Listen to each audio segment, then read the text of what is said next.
Je crois que le France est encore intéressé par le soleil. Ça y est, c'est Amani. Oui, c'est avec Amani, un des jeunes de 6 ans. Donc c'est à cette position-là qu'on va pouvoir effectuer la prise de sang. Et le dauphin, du coup, petit à petit, quand il aura appris sous la forme du jeu, il sera bien détendu. Et ça n'apportera aucun stress pour l'animal. Donc ça, c'était pour la pollution chimique, on aurait dit, mais sa plus grande menace. Oui, le plus gros problème que rencontrent les dauphins, on en a tous entendu parler, surtout récemment, ça va être les filets de pêche. Alors les prises accidentelles, malheureusement, dans les filets de pêche industriels, je précise, et bien c'est ce qui fait qu'on va retrouver beaucoup de dauphins sur nos côtes. Maman, là-bas, ils font le poirier. Sur la planète. Là aussi.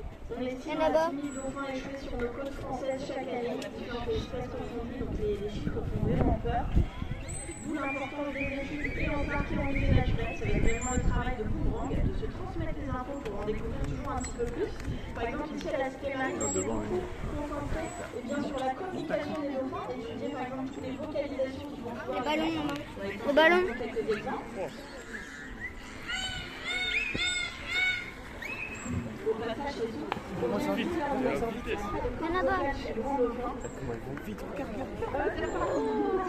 Là, par exemple, je parie que si on mettait un micro en microphone dans l'eau, on entendrait énormément de vocalisation. Donc c'est tout ça qu'on va pouvoir étudier. On a beaucoup étudié aussi leur sens. Est-ce que les dauphins ont une bonne vue? On sait que oui. Ils sont légèrement myopes, ils ne voient pas vraiment les mêmes couleurs que nous, ils voient moins de couleurs. On sait qu'ils sont capables de percevoir les variations des champs magnétiques. Donc plein de choses comme ça sur leur sens qu'on va pouvoir étudier. Et donc le but de ces études, ça va être de trouver des solutions, par exemple pour ces prises accidentelles, mettre en place des dispositifs à mettre sur les mailles des filets de pêche pour prévenir les dauphins de la présence du filet.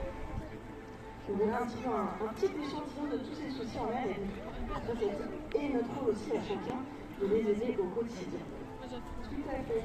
Alors je vois que les dauphins sont encore... Tu sautes pas, Audrey? Leur vie sociale, mais je vais vous demander justement ce que vous voulez vous les présenter. Oui, donc on a parlé de 2 à plus 100 individus tout à l'heure. Ici à la Cité Marine, ils sont au nombre de 11. On a eu 2 naissances l'hiver dernier, donc 2 petits qui ont quasiment 10 mois, de 2 mamans différentes qui sont donc nés chez nous. Allez, un moment il pleut. 3 jeunes mâles subadultes, adolescents on va dire, pour simplifier les choses, 1 de 4 ans et 2 de 6 ans qui sont frères et demi-frères qui sont aussi nés chez nous, et 6 adultes. 3 mâles adultes, 3 femelles adultes. Pour les adultes, ça va de 14 à 34 ans, on a un petit peu tous les âges. Et les adultes sont nés dans d'autres parcs, comme les nôtres en Europe, ou encore dans un parc aux États-Unis, c'est la doyenne qui a donc 34 ans. Il y a les capuches.